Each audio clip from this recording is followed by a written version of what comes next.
ಓಂ ಶಾಂತಿ. ನಿಮಗೆ ಹಾಗೂ ನಿಮ್ಮನ್ನು ಯಾರು ಇಷ್ಟಪಡ್ತಾರೆ ಒಳ್ಳೆಯವರು ಅವ್ರಿಗೂ ಸಹ ಒಳ್ಳೆಯದಾಗಲಿ. ಅವರೇ ಎಲ್ಲರೂ ಒಳ್ಳೆಯದಾಗಲಿ. ಇವರೇ ಮಂತ್ರ, ತಂತ್ರ, ಯಂತ್ರ, ಕುತಂತ್ರ. ಮಂತ್ರ, ತಿರುಮಂತ್ರ. ತಿರುಮಂತ್ರ ಕೇಳಿಸ್ಕೊಂಡ್ರ? ತಿರುಮಂತ್ರ ಅಂದರೆ ಏನು ಗೊತ್ತಾ? ನೀವು ಎಲ್ಲೋ ಒಂದು ಕಡೆ ಯಾರೋ ಒಬ್ಬ ಸ್ವಾಮಿ ಹತ್ರ ಹೋಗಿರ್ತೀರ. ಯಾರೋ ಒಬ್ಬ ಸ್ವಾಮಿ ಹತ್ರ ಅವರು ಏನೋ ಒಂದು ಮಾಟ ಮಂತ್ರ ಮಾಟ ಮಂತ್ರ ಮಾಡ್ತಾರೆ. ಅವರು ನಿಮ್ಗೆ ಯಾರೋ ಹೇಳಿರ್ತಾರೆ. ಅಲ್ಲಿ ಹೋದರೆ ಆ ಸ್ವಾಮಿಗಳು ಒಳ್ಳೆ ಯಂತ್ರ ಕಟ್ಕೊಡ್ತಾರೆ, ತಾಯ್ತಾಕ್ ಕಟ್ತಾರೆ, ನಿಂಬೆಹಣ್ಣು ಮಂತ್ರಿಸ್ಕೊಡ್ತಾರೆ, ಬೂದು ಕುಂಬಳಕಾಯಿ ಮಂತ್ರಿಸ್ಕೊಡ್ತಾರೆ, ಆ ಸರ ಮಂತ್ರಿಸ್ಕೊಡ್ತಾರೆ, ಈ ಸರ ಮಂತ್ರಿಸ್ಕೊಡ್ತಾರೆ. ಅವರು ಒಳ್ಳೆ ಮಾಂತ್ರಿಕರು, ಒಳ್ಳೆ ಮಾಯಾಮಾಟ ಮಾಡ್ತಾರೆ. ಅಲ್ಲಿ ಹೋಗೋಣ ಅಂತ ನಿಮ್ಗೆ ಯಾರೋ ಒಬ್ಬರು ಅಡ್ವೈಸ್ ಮಾಡ್ತಾರೆ, ಗೊತ್ತಿರೋರು. ಇಲ್ಲ ಯೂಟ್ಯೂಬಲ್ಲಿ ನೋಡಿರ್ತೀರ, ಯೂಟ್ಯೂಬಲ್ಲಿ ಇಲ್ಲ ಟಿ ವಿನಲ್ಲಿ ನೋಡಿರ್ತೀರ, ಇಲ್ಲ ಇನ್ನೂ ಬೇರೆ ಎಲ್ಲೆಲ್ಲೋ ಈ ಫೇಸ್ಬುಕ್, ಇನ್ಸ್ಟಾಗ್ರಾಮ್ ಎಲ್ಲ ಕಡೆ ಇರ್ತದೆ ಬಿಡ್ರಿ, ನೋಡಿರ್ತೀರ. ನಿಮ್ಮ ಕಷ್ಟಕ್ಕೆ ಅಂತ ಅವ್ರ ಹತ್ರ ಹೋಗ್ತೀರ.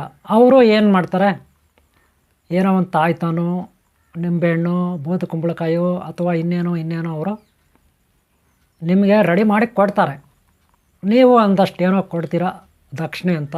ಆ ದಕ್ಷಿಣೆ ಅವ್ರು ತಗೊಳ್ತಾರೆ ಅಲ್ವಾ? ಆಮೇಲೆ ನೀವು ಬರ್ತೀರಾ ಬಿಡ್ರಿ. ನೀವು ಬರ್ತೀರಾ, ಅವ್ರೇನೋ ಒಂದು ಬೂದು ಕುಂಬಳಕಾಯಿ ಕೊಟ್ಟಿರ್ತಾರೋ, ಮೆಣಸಿನ್ಕಾಯಿ ನಿಂಬೆಹಣ್ಣು ಅದಕ್ಕೊಂದು ಕಪ್ಪಗೆ ದಾರ ಹಾಕಿ ಒಂದು ಹಗ್ಗ ಹಾಕಿ ಕೊಟ್ಟಿರ್ತಾರೆ. ಇಲ್ಲ ಕುಂಬಳಕಾಯಿಗೆ ಏನೋ ಮಾಡಿ ಕೊಟ್ಟಿರ್ತಾರೆ, ಬೂದು ಕುಂಬಳಕಾಯಿಗೆ ಇನ್ನೂ ಏನೇನೋ ಮಾಡಿರ್ತಾರೆ. ಆಮೇಲೆ ಅವ್ರು ಕೊಟ್ಟು ನಿಮಗೆ ಅಮಾವಾಸ್ಯೆ ದಿನ, ಈ ಪೌರ್ಣಮಿ ದಿನ ಅದಕ್ಕೆ ಪೂಜೆ ಮಾಡಿರಿ ಕರೆಕ್ಟಾಗಿ ಅಂತ ಹೇಳಿರ್ತಾರೆ. ಇಲ್ಲ ಭಾನುವಾರನೋ ಹೇಳಿರ್ತಾರೆ. ನೀವು ಒಂದಷ್ಟು ಹಣನ ಅವ್ರಿಗೆ ಕೊಟ್ಟಿರ್ತೀರ, ತಗೊಂಡು ಬಂದಿರ್ತೀರ. ಮನೆಯಲ್ಲಿ ಬಾಗಿಲಿಗೆ ನೇತಾಕಿರ್ತೀರ, ಬಾಗಿಲ ಹತ್ರ ನೇತಾಕಿರ್ತೀರ, ಇಲ್ಲ ಬಾಗಿಲ ಹತ್ರ ಮೇಲೆ ಕಟ್ಟಿರ್ತೀರ. ಅಥವಾ ಅವರೇನಾದರೂ ತಾಯ್ತಾ ಕೊಟ್ಟಿದ್ರೆ ಇಲ್ಲಿ ಕೈಗೋ ಇಲ್ಲ ಸೊಂಟಕ್ಕೋ ಇಲ್ಲ ಕುತ್ತಿಗೆಗೋ ಎಲ್ಲ ಹಾಕೊಬಿಟ್ಟಿರ್ತೀರ ಅಂತ ಇಟ್ಕೊಳ್ಳಿ. ಅದು ನಿಮ್ಮಿಷ್ಟ ಅಲ್ವಾ? ಇದೇ ತಾನೇ ಪ್ರಕ್ರಿಯೆಗಳು ನಡೆಯೋದು. ಪ್ರಕ್ರಿಯೆಗಳು, ಮುಂದಿನ ಪ್ರಕ್ರಿಯೆಗಳು ಇವೇ ತಾನೆ. ಏತಕ್ಕಾಗಿ ಮಾಡಿರ್ತೀರ? ಒಳ್ಳೇದಾಗಬೇಕು. ಯಾರಿಗೆ? ನಿಮಗೆ. ಒಂದು ವೇಳೆ ನಿಮಗೆ ಯಾರಾದರೂ ಶತ್ರುಗಳಿದ್ದರೆ, ಬೇರೆಯವ್ರ ಶತ್ರುಗಳು ಕೆಟ್ಟವರು ಇದ್ದರೆ, ನಿಮಗೆ ಕಾಟ ಕೊಡ್ತಾಯಿದ್ರೆ, ಅವ್ರು ಯಾರಾದರೂ ಆಗಿರ್ಬೋದು. ಇವರೇ ಕೆಟ್ಟವರು ಅಂದರೆ ಕೆಟ್ಟವರು ನಿಮ್ಮಲ್ಲೇ ಇರೋ ಬಂಧುಗಳೇ ಇರ್ಬೋದು, ನಿಮ್ಮಲ್ಲೇ ಇರ್ತಾರಲ್ಲ ಅವರೇ ಇರ್ಬೋದು, ನಿಮ್ಮವರೇ ಇರ್ಬೋದು, ಅಥವಾ ಬೇರೆಯವ್ರು ಇರ್ಬೋದು. ಒಟ್ಟಿನಲ್ಲಿ ನಿಮ್ಮ ಶತ್ರುಗಳು ಇರ್ತಾರೆ. ಆ ಥರನೂ ಇರ್ಬೋದು. ಅದಕ್ಕಾಗಿ ನೀವು ಇಷ್ಟೆಲ್ಲ ಮಾಡಿಸ್ಕೊಂಡು ಬಂದಿರ್ತೀರ. ದೇವಸ್ಥಾನಗಳಿಗೆ ಹೋಗಿರ್ತೀರ, ಎಲ್ಲೆಲ್ಲೋ ಪೂಜೆಗಳು ಅರ್ಚನೆಗಳು ಮಾಡಿಸಿರ್ತೀರ. ಜೊತೆಗೆ ಮನೆಯಲ್ಲೂ ಹೋಮ ಯಜ್ಞಗಳು ಯಾಗಗಳು ಎಲ್ಲ ಮಾಡಿಸಿರ್ತೀರ ಬೇರೆಯವ್ರನ್ನ ಕರೆಸಿ. ಸಾಲದದಕ್ಕೀಗ ಎಲ್ಲೋ ಮಾಂತ್ರಿಕರ ಹತ್ರ ಹೋಗಿ ಏನೋ ಮಾಡ್ಕೊಂಡು ಬಂದು ಮನೇಲಿ ಇಟ್ಟಿರ್ತೀರ ಅಥವಾ ಕಟ್ಕೊಂಡಿರ್ತೀರ. ಕರೆಕ್ಟಾ? ಈಗ ಏತಕ್ಕಪ್ಪ ಇಷ್ಟೆಲ್ಲ ಕಷ್ಟಪಟ್ಟು ಮಾಡಿದ್ದು? ಒಳ್ಳೇದಾಗಲಿ ಅಂತಾನೆ ನೀವು ಕರೆಕ್ಟಾಗೆ ಮಾಡಿದ್ದೀರ. ನಾನು ಹೇಳ್ತೀನಿ, ಕಷ್ಟಪಟ್ಟಿದ್ದೀರ, ಮಾಡಿಸಿದ್ದೀರ, ಇಲ್ಲ ಅನ್ನಲ್ಲ, ಒಪ್ಕೊಳ್ತೀನಿ ಅಲ್ವಾ? ಆದರೆ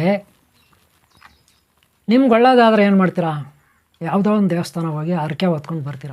ದೇವರೇ ನನಗೆ ಒಳ್ಳೇದಾಗ್ಬಿಟ್ರೆ, ಅಂದರೆ ನನ್ನ ಮಕ್ಕಳಿಗೆ ಅಥವಾ ನನ್ನ ಮಕ್ಕಳಿಗೆ ಕೆಲಸ ಸಿಕ್ಬಿಟ್ರೆ, ಯಾಕಂದರೆ ಮಕ್ಕಳು ಓದಿರ್ತಾರೆ, ಡಿಗ್ರಿ ಮುಗಿಸಿರ್ತಾರೆ, ಇಲ್ಲ ಇಂಜಿನಿಯರಿಂಗ್ ಮುಗಿಸಿರ್ತಾರೆ, ಇಲ್ಲ ಡಾಕ್ಟರ್ ಕೋರ್ಸ್ ಮುಗಿಸಿರ್ತಾರೆ. ಅವರಿಗೆ ಕೆಲಸ ಸಿಕ್ಬಿಟ್ರೆ ನಾನು ನಿನಗೆ ಇಷ್ಟು ತೆಂಗಿನಕಾಯಿ ಈಡ್ಗಾಗಿ ಹೊಡೆದ್ಬಿಡ್ತೀನಿ. ಎಷ್ಟೋ 1 ತೆಂಗಿನಕಾಯೋ 3 ತೆಂಗಿನಕಾಯೋ 7 ತೆಂಗಿನಕಾಯೋ 9 ತೆಂಗಿನಕಾಯೋ 21 ಇಲ್ಲ 108 ತೆಂಗಿನಕಾಯೋ 1008 ತೆಂಗಿನಕಾಯೋ, ಒಟ್ಟಿನಲ್ಲಿ ನೀವು ಒಂದು ಅರ್ಕೆ ಮಾಡ್ಕೊಬಿಡ್ತೀರ ಮೊದಲು. ಇದು ಒಂದು. ಎರಡನೇದು, ದೇವರೇ ನಮ್ಗೆ ಒಳ್ಳೇದಾಗ್ಬಿಟ್ರೆ ನಿನ್ನ ವಿಗ್ರಹದ ಹಿಂದ್ಗಡೆ ಪ್ರಭಾವಳಿ ಮಾಡಿಸ್ತೀನಿ. ವಿಗ್ರಹದ ಹಿಂದ್ಗಡೆ ಹೇಳೋ ಪ್ರಭಾವಳಿ ಅಂದರೆ ಗೊತ್ತಲ್ಲ, ವಿಗ್ರಹದ ಹಿಂದ್ಗಡೆ ದೊಡ್ಡದಾಗಿರುತ್ತೆ, ವಿಗ್ರಹದ ಹಿಂದ್ಗಡೆ ಅದು ಮಾಡ್ತೀನಿ. ಆ ಥರನೂ ಕೆಲವರು ಬೇಡಿಕೆ ಇಟ್ಕೊಳ್ತಾರೆ. ಇನ್ನು ಕೆಲವ್ರು ಏನು ಮಾಡ್ತಾರೆ? ದೇವರೇ ದೊಡ್ಡದೊಂದು ಹೂವಿನ ಹಾರ ಮರೆಸ್ಕೊಂಬಂದು ಹಾಕ್ಕೊಬಿಡ್ತೀನಿ, ಹೂವಿನ ಹಾರ ಅಂತಾರೆ. ಇನ್ನು ಕೆಲವ್ರು ಏನು ಹೇಳ್ತಾರೆ, ನಾನು ಇಲ್ಲಿ ಹೋಮ ಯಜ್ಞ ಎಲ್ಲ ಮಾಡಿಸ್ಬಿಟ್ಟು ಒಂದು 10 ಜನ 20 ಜನ 100 ಜನಕ್ಕೆ ಊಟ ಹಾಕ್ಸ್ಬಿಡ್ತೀನಿ ಅಂತಾರೆ. ಹೀಗೆ ಒಟ್ಟಿನಲ್ಲಿ ಇಲ್ಲ ಕಾಣಿಕೆ, ಇಷ್ಟು ಕಾಣಿಕೆ ಬಂಗಾರ, ಇಷ್ಟು ಬಂಗಾರ ಕೊಡ್ತೀನಿ ದೇವಸ್ಥಾನಕ್ಕೆ, ಇಷ್ಟು ಬೆಳ್ಳಿ ಕೊಡ್ತೀನಿ ದೇವಸ್ಥಾನಕ್ಕೆ, ಇಷ್ಟು ದುಡ್ಡು ಕೊಟ್ಬಿಡ್ತೀನಿ ದೇವಸ್ಥಾನಕ್ಕೆ, ಏನೋ ಒಂದು, ಇಲ್ಲ ವರ್ಷ ಬರ್ತೀನಿ, ಇಲ್ಲ ತಿಂಗಳ ಬರ್ತೀನಿ, ಏನೋ ಒಂದು ಹರಕೆ, ಒಟ್ಟಿನಲ್ಲಿ ಹರಕೆ ಹೊತ್ಕೊಬಿಡ್ತಾರೆ, ಸಂಕಲ್ಪ. ಸರಿ, ಇಷ್ಟೆಲ್ಲ ಮಾಡಿ ದೇವಸ್ಥಾನಕ್ಕೆ, ಇಲ್ಲಿ ದೇವಸ್ಥಾನಗಳ ಹತ್ರ ಇಷ್ಟೆಲ್ಲ ಮಾಡ್ಕೊಳ್ತಾರೆ. ಅಲ್ಲಿ ಅರ್ಚಕರು ಏನೇನೋ ಡೈರೆಕ್ಷನು, ಏನೇನೋ ಪೂಜೆ, ಏನೇನೋ ಹೋಮ ಯಾಗ ಅವರು ಮಾಡೋಕ್ಕೆ ಹೇಳಿರ್ತಾರೆ. ಕೆಲವರು ಮಾಡಿಸಿರ್ತಾರೆ ದುಡ್ಡು ಖರ್ಚು ಮಾಡಿ, ಕೆಲವರು ದುಡ್ಡು ಖರ್ಚು ಮಾಡಿ ಮಾಡಿಸಿರ್ತಾರೆ. ಇನ್ನು ಕೆಲವರು ಇದೆಲ್ಲ ಬಿಟ್ಟು ಯಾರೋ ಅಲ್ಲಿ ದರ್ಗಾನಲ್ಲಿ ಹೊಗೆ ಹಾಕ್ತಾರೆ, ದರ್ಗಾನಲ್ಲಿ ತಾಯ್ತಾ ಕೊಡ್ತಾರೆ, ದರ್ಗಾನಲ್ಲಿ ಪೂಜೆ ಮಾಡ್ತಾರೆ. ಅಲ್ಲಿ ಹೋದರೆ ಅವ್ರು ಹೊಗೆ ಹಾಕಿದರೆ ನಮ್ಮಲ್ಲಿರೋ ಭೂತ ಪ್ರೇತ ಪಿಶಾಚಿಗಳೆಲ್ಲ ಓಡೋಗುತ್ತೆ, ಪ್ರೇತ ದೇವಗಳು ಪಿಶಾಚಿಗಳು ಎಲ್ಲ ಓಡೋಗುತ್ತೆ ಅಲ್ಲಿ ಹೋದರೆ ಅಂತ ಕೂಡ ಕೆಲವರು ಹೇಳ್ತಾರೆ. ಇನ್ನು ಕೆಲವರು ತಾಯ್ತಗಳು ಕುತ್ತಿಗೆಯಲ್ಲಿ ಹಾಕ್ಕೊಳ್ಳೋ ರುದ್ರಾಕ್ಷಿಗಳ ಥರ ಇನ್ನೂ ಏನೇನೋ ಮಣಿಗಳಿರ್ತವೆ, ಮಣಿಗಳು, ರುದ್ರಾಕ್ಷಿಗಳೆಲ್ಲ ಮಣಿಗಳು, ಸರಗಳು, ಕೈ ಕಟ್ಕೊಳ್ಳೋ ಸರಗಳು, ಇನ್ನೂ ಏನೇನೋ ಯಂತ್ರಗಳು ಪಂತ್ರಗಳು ಏನೇನೋ ಒಂದು ಕೊಡ್ತಾರೆ.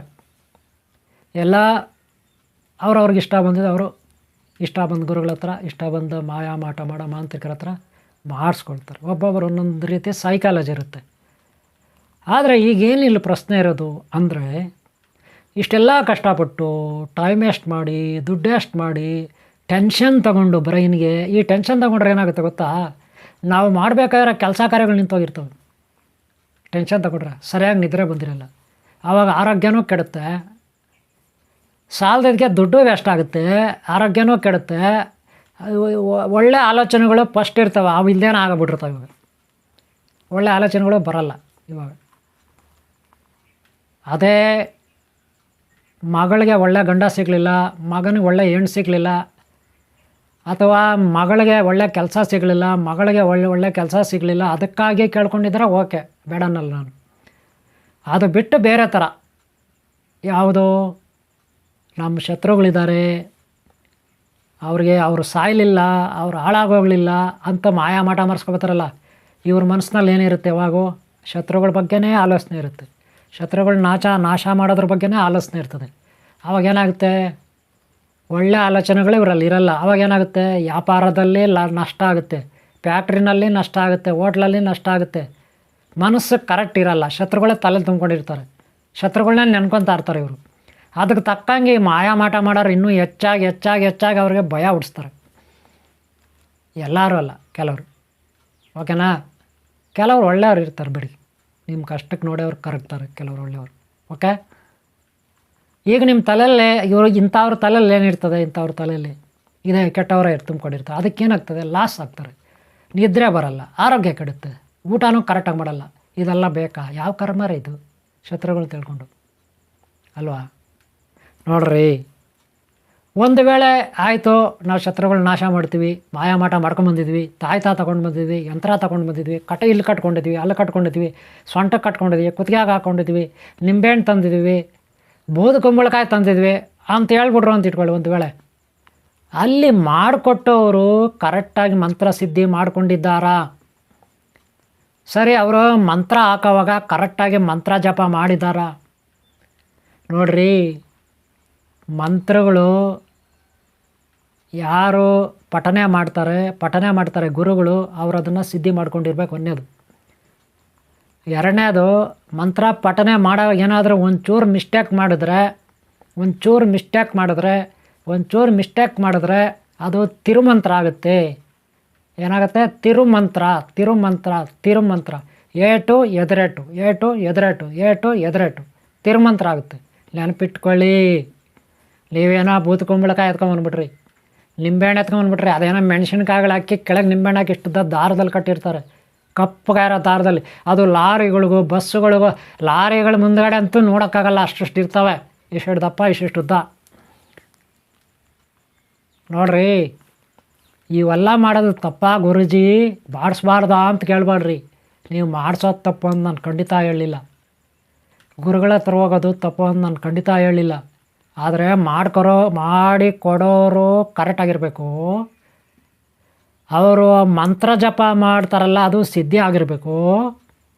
ಸಿದ್ಧಿ ಆಗಿದ್ದರೂ ಕೂಡ ಅವ್ರು ಒಳ್ಳೆಯವರು ಆಗಿದ್ದರೂ ಕೂಡ ನೋಡ್ರಿ, ಸಿದ್ಧಿ ಆಗಿದ್ದರೂ ಕೂಡ ಅವರು ಒಳ್ಳೆಯ ವ್ಯಕ್ತಿ ಆಗಿದ್ದರೂ ಕೂಡ ಗುರುಗಳು ಅವರು ಪಠನೆ ಮಾಡ್ತಾರಲ್ಲ, ಆಗ ಮುಹೂರ್ತ ಕರೆಕ್ಟಾಗಿರ್ಬೇಕು. ಮುಹೂರ್ತ ಕರೆಕ್ಟಾಗಿದ್ದು ಗುರುಗಳು ಒಳ್ಳೆಯವರಾಗಿದ್ದು ಸಿದ್ಧಿನೂ ಮಾಡ್ಕೊಂಡಿದ್ರೆ ಅವರು ಪಠನೆ ಮಾಡ್ತಾರಲ್ಲ, ಮಾಡೋವಾಗ ಕರೆಕ್ಟಾಗಿ ಉಚ್ಚಾರಣೆ ಮಾಡಬೇಕು.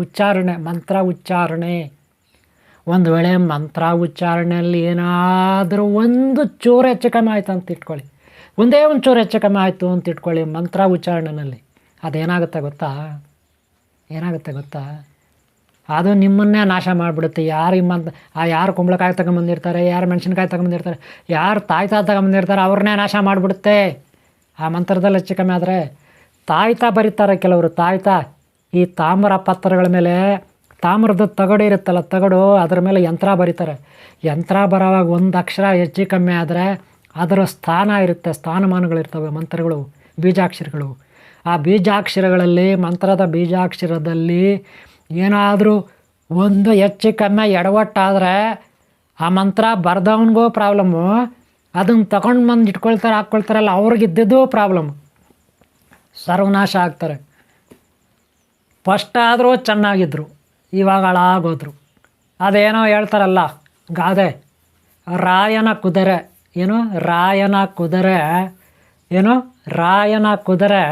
ಬರ್ತಾ ಏಸರ್ಗತ್ತೆ ಆಯ್ತಂತೆ. ರಾಯನ ಕುದುರೆ ಬರ್ತಾ ಏಸರ್ ಕತ್ತೆ ಆಯ್ತಂತೆ. ಕೇಳಿಸ್ಕೊಂಡ್ರಾ? ಹಾಗೆ ಎಷ್ಟೋ ಗಾದೆಗಳಿದ್ದಾವೆ ಬಿಡ್ರಿ, ದೊಡ್ಡವ್ರು ಹೇಳಿರೋದು ಸುಳ್ಳಲ್ಲ. ಇದಕ್ಕೆ ಅರ್ಥ ಆಯ್ತಾನ್ರಿ? ಅದಕ್ಕೆ ಹುಷಾರಾಗಿರಿ. ಯಂತ್ರ ತೊಗೊಂಬಂದ್ಬಿಡೋದು ಏನು ದುಡ್ಡು ಕೊಟ್ಟು ಯಾರ ಹತ್ರ ತಾಯ್ತಾ ತೊಗೊಂಬಂದ್ಬಿಡ್ತೀವಿ, ಕುಂಬಳಕಾಯಿ ತೊಗೊಂಬಂದ್ಬಿಡ್ತೀವಿ, ನಿಂಬೆಹಣ್ಣು ತರ್ತೀವಿ, ಮೆಣಸಿನ್ಕಾಯಿ ತರ್ತೀವಿ ಅಂತ ಎಷ್ಟೋ ಜನ ಅಂತಾರ್ರಿ. ಏನು ರೀ ಮಾಡೋದು ಇವ್ರಿಗೆ? ಅಲ್ಲ, ಇವರೆಲ್ಲ ಹೆಂಗೆ ಗೊತ್ತಾ? ಕರೆಕ್ಟಾಗಿ ಒಳ್ಳೆಯ ಗುರುಗಳದ್ದು ವೀಡಿಯೋಗಳು ನೋಡಲ್ಲ, ಒಳ್ಳೆಯ ಗುರುಗಳ ಹತ್ರ ಕೂತ್ಕೊಳ್ಳೋ ಶಕ್ತಿ ಇರಲ್ಲ, ಅವ್ರ ಮಾತು ಕೇಳಿಸ್ಕೊಳ್ಳೋಕ್ಕೂ ಇವ್ರಿಗೆ ಪುರ್ಸೊತ್ತಿರಲ್ಲ. ಏನು ಮಾಡೋದು? ವೀಡಿಯೋಗಳು ನೋಡ್ತಾರೆ ಹಂಗಂಗೆ ಸ್ಕಿಪ್ ಮಾಡಿಬಿಡ್ತಾರೆ ಅಲ್ಲೇ. ಒಳ್ಳೆಯ ವೀಡಿಯೋಗಳು ಕಾಣಿಸಿದ್ರೆ, ಒಳ್ಳೆಯ ಗುರುಗಳು ಕಾಣಿಸಿದ್ರೆ ನಮ್ಮಲ್ಲ ರೀ, ಒಳ್ಳೆಯವ್ರು ನಮ್ಮಲ್ಲ. ಅದೇ ಆಗಿರೋ ಪ್ರಾಬ್ಲಮ್. ಅದಕ್ಕೆ ಯಾರ್ಯಾರ್ದು ನೋಡ್ರಿ, ಮೊದಲು ಇವರಿಗೆ ಒಂದು 5% ಕಷ್ಟಗಳಿರುತ್ತೆ, 5% ಶತ್ರುಗಳಿರ್ತಾರೆ, 5% ಸಾಲ ಅದು ಇದು ಇರ್ತದೆ. ಇವ್ರು ಹೋಗ್ಬಿಟ್ಟು ಯಾರ್ಯಾರ ಹತ್ರ ಏನೋ ನಾವೇ ಚಾಲಾಕಿರೋರು, ನಾವೇ ಬುದ್ಧಿವಂತರು ಅಂತ ಇವ್ರು ಯಾರ್ಯಾರ ಹತ್ರ ಹೋಗ್ಬಿಟ್ಟು, ಅದು ಒಳ್ಳೆಯವ್ರ ಹತ್ರ ಹೋಗಲ್ಲ, ಯಾರೋ ಮೋಸ ಮಾಡ್ತಾರೆ, ವಂಚನೆ ಮಾಡ್ತಾರೆ, ಅವ್ರ ಹತ್ರ ಹೋಗ್ಬಿಟ್ಟು ಏನೇನೋ ಏನೇನೋ ಯಂತ್ರ, ಏನೇನೋ ನಿಂಬೆಹಣ್ಣು, ಏನೇನೋ ಬೂದು ಕುಂಬಳಕಾಯಿ ತಂದುಬಿಟ್ಟು ಏನೋ ದೊಡ್ಡದಾಗ ಸಾಧನೆ ಮಾಡ್ಕೊಂಡು ಬಂದುಬಿಟ್ವಿ ನಾವು ಅನ್ನೋ ಥರ ತಂದು ಮನೇಲಿ ಕಟ್ತಾರೆ, ಗೋಡೆ ಮೇಲೆ ಆ ಮೂಲೆಯಲ್ಲೇ ಈ ಮೂಲೆಯಲ್ಲ ಬಾಗಿಲಲ್ಲೇ, ಇಲ್ಲ ಇವ್ರ ಕುತ್ತಿಗೆಗೆ ಸೊಂಟದಲ್ಲಿ ಎಲ್ಲ ಮಾಡ್ಕೊಬಿಡ್ತಾರೆ. ಆದರೆ ಅದ್ರ ಪರಿಣಾಮ ಏನು? ಫಸ್ಟ್ ಇದ್ದಿದ್ದು ಪ್ರಾಬ್ಲಮ್ಮು 5% ಇವರಿಗೆ, 5% ಇದ್ದಿದ್ದು ಶತ್ರುಗಳು ಇವಾಗ 90% ಶತ್ರುಗಳಾಗಿ ಆಗಿರ್ತಾರೆ ಇವರಿಗೆ. ಫಸ್ಟ್ ಇದ್ದಿದ್ದು 5% ಸಾಲ ಇದ್ದಿದ್ದು 5% ಎಲ್ಲ ಕಡೆ, ಈಗ 90% ಹೆಚ್ಚಿಗೆ ಆಗಿರ್ತದೆ ಸಾಲ. ಫಸ್ಟ್ ಇದ್ದಿದ್ದು 5% ಕಾಯಿಲೆಗಳು, ರೋಗಗಳು, ಇವಾಗಿನ್ನೂ 90% ಜಾಸ್ತಿ ಆಗಿರ್ತದೆ. ಫಸ್ಟ್ ಇದ್ದಿದ್ದು ಏನೇನೋ ಸುತ್ತಮುತ್ತ ಲಾಸು ಎಷ್ಟಿತ್ತು ಲಾಸು ವ್ಯಾಪಾರದಲ್ಲಿ, ಅದರಲ್ಲಿ ಇದರಲ್ಲಿ 5%, ಇವಾಗ ಎಷ್ಟಾಗಿರ್ತದೆ? 90% ಲಾಸ್ ಆಗಿರುತ್ತೆ. ಇಲ್ಲಿ ಟೋಟಲ್ ಅಂಗಡಿಗಳು, ಹೋಟ್ಲುಗಳು, ಫ್ಯಾಕ್ಟ್ರಿಗಳ ಮುಚ್ಚಾಬಿಡ್ತಾರೆ ಇವರು, ಮುಚ್ಚಿಬಿಟ್ಟು ಬೀದಿಗೆ ಬಿದ್ದಾಗ್ತಾರೆ. ಯಾಕೆ? ಇದೇ ಮಂತ್ರಗಳಲ್ಲಿ ಹೆಚ್ಚು ಕಮ್ಮಿ ಆದರೆ, ಬೀಜಾಕ್ಷರಗಳಲ್ಲಿ, ತಾಯ್ತಿಗಳಲ್ಲಿ ಏನಿಲ್ಲ ಬಿಡು, ವಾರ ಕಟ್ಕೊಂಡೆ ಬಿಸಾಕ್ದೆ, ಇನ್ನೊಬ್ಬನ ಹತ್ರ ಹೋದೆ, ಅವನ ಹತ್ರ ತಂದೆ, ಅದು ವಾರ ಕಟ್ಕೊಂಡೆ ಬಿಸಾಕ್ದೆ ಅಂದರೆ ಆ ಮಂತ್ರಗಳಿಗೆ ಗೌರವ ಕೊಡ್ಬೇಕ್ರಿ. ಬಿಸಾಕ್ಬಿಡೋದಲ್ಲ ಮಂತ್ರ ತಂದರೆ. ಮಂತ್ರದೊಳಗಡೆ ಬೀಜಾಕ್ಷರಗಳಿರ್ತವೆ. ಬೀಜಾಕ್ಷರ ಮಂತ್ರಗಳಂದರೆ ಅದು ಸಾಕ್ಷಾತ್ ದೇವ್ರು ರೀ, ಸಾಕ್ಷಾತ್ ದೇವರು. ಇದ್ರ ಬಗ್ಗೆ ನಾನು ನೆಕ್ಸ್ಟ್ ಪಾರ್ಟ್ ಮಾಡ್ತೀನಿ. ಮಂತ್ರದ ಬೀಜಾಕ್ಷರಗಳು, ಮಂತ್ರಗಳು ಅಂದರೆ ಏನು, ಅವುಗಳ ನಿಜವಾದ ಸ್ವರೂಪ ಏನು, ನಿಜವಾದ ಶಕ್ತಿ ಏನು ಗೊತ್ತಾಯ್ತಾ? ಮಂತ್ರಕ್ಕೆ ಎಷ್ಟು ಶಕ್ತಿ ಇರುತ್ತಂತ ನಾನು ನೆಕ್ಸ್ಟ್ ಪಾರ್ಟ್ ಮಾಡ್ತೀನಿ. ಸದ್ಯಕ್ಕೆ ಈ ಪಾರ್ಟ್ ಸಾಕು. ಏಟು ಹೆದರೇಟು, ಮಂತ್ರ ತಿರುಮಂತ್ರ ಹೆಂಗಾಗುತ್ತೆ? ಆ ಮಂತ್ರ ನಮಗೆ ತಿರುಮಂತ್ರ ಆಗಿಬಿಡುತ್ತೆ ಏನಾದರೂ ಪ್ರಾಬ್ಲಮ್ ಇದ್ದರೆ. ಈಗ ಅರ್ಥ ಆಯ್ತಾ? ಅದಕ್ಕೆ ತಾಯ್ತಾ ಹಾಕ್ಕೊಳ್ಳೋದು, ಯಂತ್ರ ಕಟ್ಸ್ಕೊಳ್ಳೋದು, ಇನ್ನೆಲ್ಲೋ ನಿಂಬೆಹಣ್ಣು ಮಂತ್ಸ್ಕೊಂಬಂದು ಬರೋದು, ಇನ್ನೇನೋ ಮಾಯಾಮಾಟ ಮಾಡಿ, ಇವೆಲ್ಲ ಹುಷಾರಾಗಿರ್ರಿ. ಯಾರ್ಯಾರೋ ಮಾಡ್ತಾರೆ ಬಿಡ್ರಿ, ಅವ್ರ ಕತೆ ಬೇಡ, ನಿಮ್ಮನ್ನು ಡೈವರ್ಟ್ ಮಾಡ್ತಾರ್ರೀ. ಅದಕ್ಕೆ ಕೇಳ್ತಾರೆ ಅದಿಷ್ಟೊತ್ತು ಕತೆ. ನಾನು ಇನ್ನೇನೋ ಅನ್ಕೊಬಿಡ್ರಿ. ಬೇರೆಯವರು ನಿಮ್ಮನ್ನು ಕೆಡಿಸ್ಬಿಡ್ತಾರೆ ಅಂತ ಪ್ರಾರಂಭದಲ್ಲೇ ಹೇಳಿದ್ದೀನಿ ನಾನು. ನಿಮ್ಮ ತಲೆ ಮೇಲೆ ಚಪ್ಪಡಿ ಎಳೆದ್ಬಿಡ್ತಾರೆ, ನಿಮ್ಮನ್ನು ಕೆಡ್ಸಾಕ್ಬಿಡ್ತಾರೆ. ನಾನು ಸಾಕಷ್ಟು ವೀಡಿಯೋಗಳು ಹಾಕಿದ್ದು ನೋಡ್ರಿ. ನೀವು ಉದ್ಧಾರ ಆಗೋದು ಅವ್ರಿಗೂ ಇಷ್ಟ ಇರಲ್ಲ, ನೀವು ನಾಶ ಆಗ್ಬೇಕಂತ ಕಾಯ್ತಿರ್ತಾರೆ. ಅದಕ್ಕೆ ಏನೋ ಒಂದು ಮಾಡಿ ಪ್ಲ್ಯಾನ್ ಮಾಡಿ ಹಿಂಗೆಲ್ಲ ಮಾಡಿಬಿಡ್ತಾರೆ. ಬುದ್ಧಿವಂತರವ್ರು ಚಾಲಾಕಿರ್ತಾರೆ ರೀ ಇವರೆಲ್ಲ. ಅದು ಒಂದು ರೀತಿ. ಇನ್ನೊಂದು ರೀತಿ ಏನಂದರೆ ಅವ್ರು ಮೊದಲೇ ಕೆಟ್ಟಾಗಿರ್ತಾರೆ, ನಿಮ್ಮನ್ನು ಕೆಡಿಸ್ಬಿಡ್ತಾರೆ. ಅರ್ಥ ಆಯ್ತು ಹೇಳಿದ್ದು? ಅವ್ರು ಮೊದಲೇ ಕೆಟ್ಟಾಗಿರ್ತಾರೆ ರೀ. ಅದೇನೋ ಹೇಳ್ತಾರಲ್ಲಿ, ಮಂಗ ತಾನು ಕೆಟ್ಟಿದ್ದಲ್ಲದೆ ವನನೆಲ್ಲ ಕೆಡಿಸ್ತಂತೆ ಮಂಗ. ಹಾಗೆ ಕೆಲವು ಇರ್ತಾವೆ ಅಕ್ಕಪಕ್ಕ ಮಂಗಗಳು. ಆ ಮಂಗಗಳು ತಾನು ಕೆಟ್ಟಿದ್ದಲ್ಲದೆ ನಿಮ್ಮನ್ನು ಕೆಡಿಸ್ಬಿಡ್ತಾರೆ. ಅಲ್ಲಿ ಕರ್ಕೊಂಡೋಗ್ತೀನಿ, ಇಲ್ಲಿ ಕರ್ಕೊಂಡೋಗ್ತೀನಿ, ಅಲ್ಲಿ ಮಂತ್ರ ಒಳ್ಳೆಯ ಸ್ವಾಮಿ, ಇಲ್ಲಿ ಸ್ವಾಮಿ, ಆ ಸ್ವಾಮಿ ಇಷ್ಟು ಉದ್ದ ಮಾಡ್ತಾನೆ, ಆ ಸ್ವಾಮಿ ಇಷ್ಟು ದಪ್ಪ ಮಾಡ್ತಾನೆ, ಚೆನ್ನಾಗಿ ಮಾಡಿಸ್ಬಿಡ್ತಾರೆ ನಿಮ್ಮನ್ನು ಕರ್ಕೊಂಡೋಗಿ ಅವರು. ಹುಷಾರಾಗಿರ್ರಿ, ಮೋಸ ಹೋಗ್ಬಿಡ್ರಿ. ನೀವು ಅಮಾಯಕರಾಗಿರ್ತೀರ, ಒಳ್ಳೆಯವರಾಗಿರ್ತೀರ. ಅದಕ್ಕೆ ಹೇಳ್ತಾ ಇದ್ದೀನಿ, ನಿಮಗೋಸ್ಕರನೇ ವೀಡಿಯೋ ಮಾಡಿರೋದಪ್ಪ, ಇನ್ನೇನೋ ತಿಳ್ಕೊಬೇಡ್ರಿ. ನೀವು ನೋಡ್ರಿ, ನನ್ನ ಅಭಿಮಾನಿ ಆಗಿದ್ದರೆ, ಭಕ್ತರಾಗಿದ್ದರೆ, ಆಲ್ರೆಡಿ ಈ ಚಾನಲ್ನ ಸಬ್ಸ್ಕ್ರೈಬ್ ಮಾಡ್ಕೊಂಡಿದ್ರೆ, ಸಾಕಷ್ಟು ವೀಡಿಯೋಗಳು ನೋಡಿರ್ತೀರ. ಇಲ್ಲಿ ನೋಡಿಲ್ಲ ಅಂದರೆ ಇನ್ನೂ ನೋಡಿ. ನೀವು ತುಂಬ ಗ್ರೇಟು, ಇಷ್ಟೊತ್ತು ಕೂತ್ಕೊಂಡಿದ್ರಲ್ಲ. ಹಾಗೆ ಒಂದು ವೇಳೆ ಸಬ್ಸ್ಕ್ರೈಬ್ ಮಾಡ್ಕೊಂಡಿಲ್ಲ ಅಂತ ಇಟ್ಕೊಳ್ಳಿ, you are very very great. ಯಾಕಂದರೆ ಹೊಸಬರಾಗಿರ್ತೀರ, ಪಾಪ ಇಷ್ಟೊತ್ತು ಕೂತಿರ್ತೀರ, ಅದ್ಮೇಲೆ ಇಷ್ಟಪಟ್ಟಿರ್ತೀರ ವೀಡಿಯೋನ. ಲೈಕ್ ಮಾಡೋದು ಮರಿಬೇಡಿ ದಯವಿಟ್ಟು, ಇಬ್ಬರು ಅಷ್ಟೇ. ನೀವು ಸಬ್ಸ್ಕ್ರೈಬ್ ಮಾಡ್ಕೊಂಡಿರ್ರಿ, ಮಾಡ್ಕೊಂಡಿಲ್ಲದೆ ಇರ್ರಿ. ಇಷ್ಟೊತ್ತು ನೋಡಿದ್ರೆ ವೆರಿ ಗ್ರೇಟು. ಲೈಕ್ ಮಾಡಿರಿ. ಏನಾದರೂ ಸಲಹೆ ಇದ್ದರೆ ನಾನು ಕಾಮೆಂಟ್ ಬಾಕ್ಸಲ್ಲಿ ಬರೀರಿ. ನನ್ನ ನಂಬರ್ ಬೇಕಾ ಕಾಮೆಂಟ್ ಬಾಕ್ಸಲ್ಲೇ ಕೊಡ್ತೀನಿ. ಕಾಲ್ ಮಾಡಿರಿ. ನಿಮ್ಮದು ಮಿಸ್ ಕಾಲ್ ಇದ್ದರೆ ನಾನೇ ನಿಮ್ಗೆ ರಿಟರ್ನ್ ಮಾಡ್ತೀನಿ. ನಾನು ವಾಟ್ಸಪ್ ನಂಬರ್ ತೊಗೊಳ್ಳಿ, ವಾಟ್ಸಪ್ಗೂ ಕಳಿಸಿ ಮೆಸೇಜ್, ಓಕೆಲಾ? ಹಾಗೆ ಮರಿಬೇಡಿ, ಪುಣ್ಯ ಸಂಪಾದನೆ ಮಾಡ್ಕೊಳ್ಳಿ. ಸುಮ್ಮನೆ ವೀಡಿಯೋಗಳು ನೋಡ್ತೀನಿ, ಸುಮ್ಮನೆ ಕತೆ ಕೇಳ್ತೀನಿ ಅಂದರೆ ಅದು ಹರಿಕತೆ ಆಗ್ಬಿಡುತ್ತೆ. ಒಳ್ಳೆಯ ಗುರುಗಳಿಗೆ ದಕ್ಷಿಣೆ ಹಾಕ್ರಿ, ಪುಣ್ಯ ಕಟ್ಕೊಳ್ರಿ. ಬಡವರು ಇರ್ತಾರೆ ರೀ ಅಕ್ಕಪಕ್ಕ, ನಿಮ್ಮ ಮನೆ ಅಕ್ಕಪಕ್ಕ ಬಡವರು ಇರ್ತಾರೆ ರೀ. ಎಷ್ಟೋ ಜನ ಹೆಣ್ಮಕ್ಳು ಇರ್ತಾರೆ ಬಡವರು, ಪಾಪ ಮಕ್ಕಳಿಗೆ ಡೊನೇಷನ್ ಕಟ್ಟಬೇಕು, ಓದಿಸ್ಬೇಕು, ಅಪ್ಪ ಅಮ್ಮನಿಗೆ ಕಷ್ಟ ಇರುತ್ತೆ. ಅವ್ರು ದುಡಿಯೋದವ್ರು ಸಾಕಾಗಲ್ಲ, ಕೂಲಿ ಕೆಲಸ ಮಾಡ್ತಿರ್ತಾರೆ, ಮನೆ ಬಾಡಿಗೆ ಕಟ್ಟಬೇಕು, ಲೈಟ್ ಬಿಲ್ ಕಟ್ಟಬೇಕು, ಕಷ್ಟ ಅನುಭವಿಸ್ತಿರ್ತಾರೆ ರೀ, ಅಕ್ಕಪಕ್ಕ ಇರ್ತಾರೆ ರೀ. ಅಂಥವ್ರು ನಿಮ್ಮ ಹತ್ರ ಕೇಳದೆ ಇದ್ರು ನೀವೇ ಕೊಡ್ರಿ, ನೀವೇ ಸಹಾಯ ಮಾಡಿರಿ. ಏನೋ ಒಂದಷ್ಟು ಪುಣ್ಯ ಕಟ್ಕೊಳ್ರಿ. ಒಳ್ಳೆ ಗುರುಗಳಿದ್ದರೆ ಅಕ್ಕಪಕ್ಕ ಅವ್ರಿಗೆ ಸಹಾಯ ಮಾಡಿರಿ. ಯಾರೋ ಒಳ್ಳೆಯ ಗುರುಗಳು ಸಿಗಲಿಲ್ಲ, ಯಾರೋ ಯೋಗ್ಯರು ಸಿಗಲಿಲ್ಲ, ಅವ್ರಿಗೆ ನಾವು ದಾನ ಮಾಡೋಕ್ಕಾಗ್ತಾಯಿಲ್ಲ, ದಕ್ಷಿಣ ಕೊಡೋಕ್ಕಾಗ್ತಾಯಿಲ್ಲ ಅಂದರೆ ನನ್ನ ನಂಬರ್ಗೆ ಮಾಡಿರಿ ಅಪ್ಪ. ಏನಾಗಬೇಕು, ನನ್ನ ನಂಬರ್ಗೆ ₹1 ₹2 ಹಾಕ್ರಿ ಅಪ್ಪ, ದಕ್ಷಿಣ ಬೇಡ ಅಂತೀನ, ಪುಣ್ಯ ಬರುತ್ತೆ. ಗೊತ್ತಾಯ್ತನ್ರಿ? ಪುಣ್ಯ ಕಟ್ಕೊಳ್ಳೋಕ್ಕೇನು ಕಷ್ಟ ಇಲ್ಲರಿ, ಮಾಡೋ ಮನಸ್ಸಿರಬೇಕು. ಗೊತ್ತಾಯ್ತಾ? ಓಕೆ, ಮಾಡಿ. ಇಷ್ಟು ದಿನ ಅಲ್ಲಿ ಹೋಗಿ ಯಾರು ಒಳ್ಳೇದು ಹೇಳಿದ್ರು, ಯಾರು ಒಳ್ಳೇದು ಹೇಳಲಿಲ್ವೋ ಗೊತ್ತಿಲ್ಲ. ನನ್ನ ಗುರಿ ನಿಮ್ಗೆ ಒಳ್ಳೆಯ ದಾರಿ ತೋರಿಸ್ಬೇಕು. ನಿಮಗೆ ನಿಮ್ಮ ಅಕೌಂಟಲ್ಲಿ ಹೆಚ್ಚಿನ ಪುಣ್ಯಶಕ್ತಿ ಬೆಳಿಬೇಕು. ಮುಂದೆ ನಿಮಗೆ, ನಿಮ್ಮ ಮಕ್ಕಳಿಗೆ, ನಿಮ್ಮ ಕುಟುಂಬಗಳಿಗೆ ಒಳ್ಳೇದಾಗಬೇಕು ಅನ್ನೋದು ನನ್ನ ಉದ್ದೇಶ ಅಷ್ಟೇ. ಬೇರೆ ಇನ್ನೇನಲ್ಲ ಬಿಡ್ರಿ. ಗೊತ್ತಾಯ್ತನ್ರಿ? ಹಣ ಇರುತ್ತೆ ಹೋಗುತ್ತೆ ರೀ, ಹಣ ಬರುತ್ತೆ ಹೋಗುತ್ತೆ. ಅದೇನು ಎಷ್ಟು ಬಂದರೂ ಇರಲ್ಲ, ಎಷ್ಟು ಬಂದರೂ ಸಾಕಾಗಲ್ಲ, ಅಷ್ಟೇ ಅಲ್ಲನ್ರಿ? ಅದು ಕತೆ ಅಲ್ಲ. ಆದರೆ ನಾವು ಮಾಡಿದ ಒಳ್ಳೆ ಕೆಲಸಗಳು ಮಾಡೋ ಇನ್ನೊಬ್ಬರ ಕಷ್ಟಕ್ಕೆ ನಾವು ಕರಗಬೇಕು, ನಮ್ಗೆ ಗೊತ್ತಿರೋದ್ರಲ್ಲಿ. ಅರ್ಥ ಆಯ್ತಲ್ಲ? ಅದಕ್ಕೆ ನಾನು ವೀಡಿಯೋಗಳು ಮಾಡ್ತಾಯಿದ್ದೀನಿ, ಅಷ್ಟೇ ಉದ್ದೇಶ. ಓಕೆ ಅವರೇ, ನಿಮ್ಗೆ ಒಳ್ಳೇದಾಗಲಿ. ಲೆವೆಲ್ ಯಾರು ಇಷ್ಟಪಡ್ತಾವೆ ಅವ್ರು ಎಲ್ಲರಿಗೂ ಒಳ್ಳೇದಾಗಲಿ. ಆಮೇಲೆ ಈ ವಿಡಿಯೋ ಇಷ್ಟ ಆಗಿದೆ ಅನ್ಕೊತೀನಿ, ಲೈಕ್ ಮಾಡಿ ಮರಿಬೇಡಿ. ಸಬ್ಸ್ಕ್ರೈಬ್ ಮಾಡ್ಕೊಂಡಿಲ್ಲ ಮಾಡ್ಕೊಳ್ಳಿ. ನನ್ನ ನಂಬರ್ ಬೇಕಾದ್ರೆ ತೊಗೊಳ್ಳಿ, ಓಕೆನಾ? ಓಂ ಶಾಂತಿ, ಓಂ ಶಾಂತಿ, ಓಂ ಶಾಂತಿ. ಎಲ್ಲರಿಗೂ ಒಳ್ಳೇದಾಗಲಿ ಅವರೇ.